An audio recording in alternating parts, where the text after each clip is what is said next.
जो लोग कहते हैं हम 108 बेलपत्र चढ़ाएंगे, कोई कहता है हम सावन के महीने में 1.25 लाख बेलपत्र चढ़ाएंगे, कोई कहता है हम 1000 चावल का दाना चढ़ाएंगे, कोई कहता है हम शंकर भगवान को इतना दूध चढ़ाएंगे।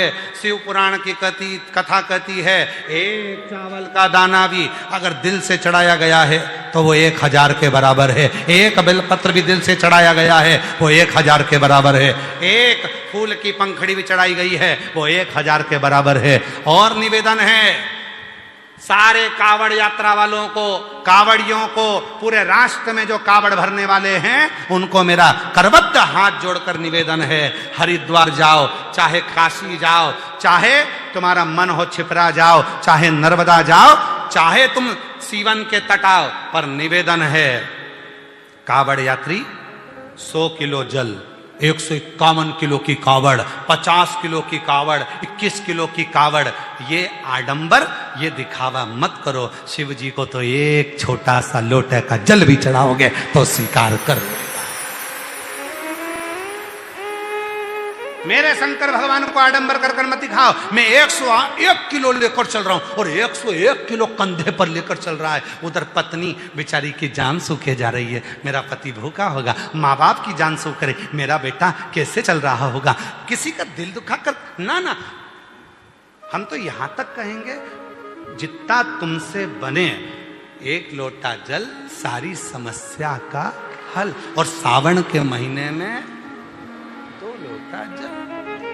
हमने कई माताओं को देखा, हमारे वो सीहोर की एक माता जी हैं, हमारे वो सुनील माथुर की उनकी मम्मा, उनकी माता जी 1 महीने कावड़ चढ़ाती है, पूरा 1 महीने रोज उनके मोहल्ले की कम से कम 20 से 22 माताएं आती हैं, सवेरे 4 बजे इंदौर नाके से निकलती हैं, रोज सीवन माँ का जल शिव जी को पैदल चढ़कर आएंगी, चढ़ाएंगी, फिर गाड़ी में बैठकर ऑटो से घर चले। प्रतिदिन 1 महीने तक की कावड़ चढ़, दिखावा नहीं। 2 छोटे छोटे उन्होंने कलश ले लिए, अपनी 2 रिबिन में बांध लिए और लेकर बोल बम बोल बम बोल बम बोल बम चलता चलता और बाबा को चढ़ा देती। भाव अब इतना लेकर दिखावा नहीं। मेरे शंकर को तुम्हारे दिखावे की बिल्कुल जरूरत नहीं है। और फिर निवेदन है आप सबसे, जो गुरु दीक्षा महोत्सव में आए हैं, शिव दीक्षा महोत्सव में आए हैं, उनसे निवेदन है आप और जगह पर गुरु मंत्र लोगे तो आपको ये चीज लेना पड़ेगा, ये चीज करना पड़ेगा, ये किताब लेना पड़ेगी, वो किताब लेना पड़ेगी।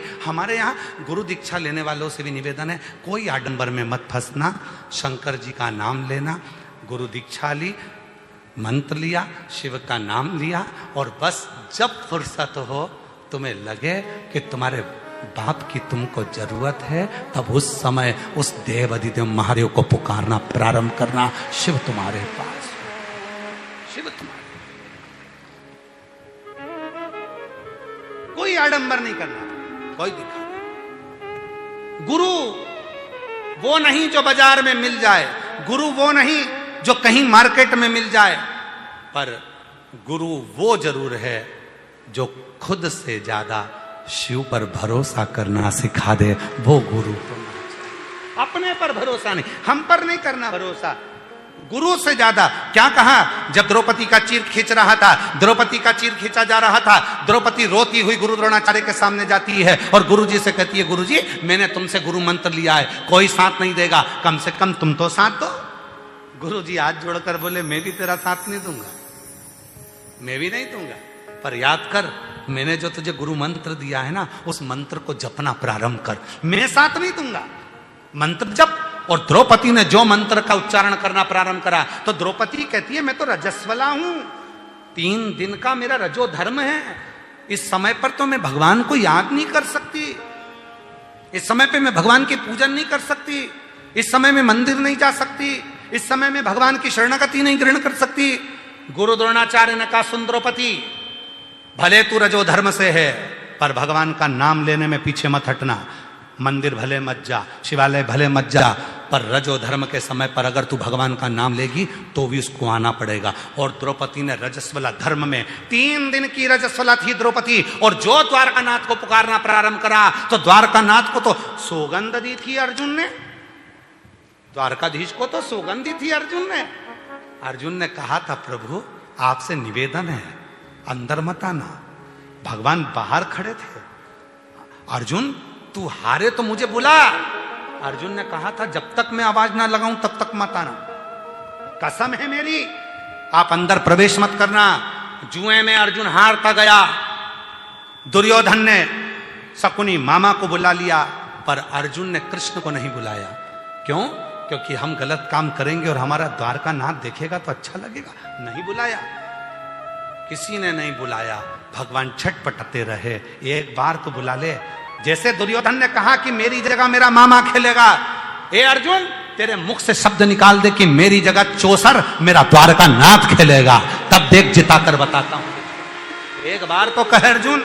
अर्जुन कहते नहीं है। तब द्रौपदी रजो धर्म से थी। द्रौपदी ने गुरु द्रोणाचार्य से कह दिया मेरा रजो धर्म है, मैं क्या भगवान के मंदिर नहीं जा सकती? भगवान गुरु द्रोणाचार्य ने कहा कौन कहता है कि तू मंदिर जा, कौन कहता है कि तू शिवालय जा, तू तो पुकार उस परमात्मा को। और द्रौपदी ने दोनों हाथ ऊपर कर कर जो द्वारका नाथ को पुकारना चालू करा, तो द्वारकाधीश ने यह नहीं देखा कि रजो धर्म से थी, और द्वारकाधीश ने चीर बढ़ाना प्रारंभ कर दिया। जो चीर बढ़ाया तो शासन थक कर नीचे गिर गया, थक कर नीचे गिर गया। वो नहीं देखता। अब कई लोग कह देते, कई लोगों के मन में आता है इस नदी का जल मत चढ़ाओ, अशुद्ध है। अरे मां, जिसको तुम मां कहते हो वो मां कभी अशुद्ध नहीं हो सकती, वो शुद्ध की शुद्ध रहती है, उसकी मातृत्वता शुद्ध रहती है। मां कभी अशुद्ध नहीं हो सकती। बच्चे की चाहे वो लंगोट धोए, बच्चे को चाहे वो भोजन कराए, पति के चाहे कपड़े धोए, बुजुर्ग के चाहे कपड़े धोए, पर मां शुद्ध की शुद्ध होती है, मां में अशुद्धता नहीं होती।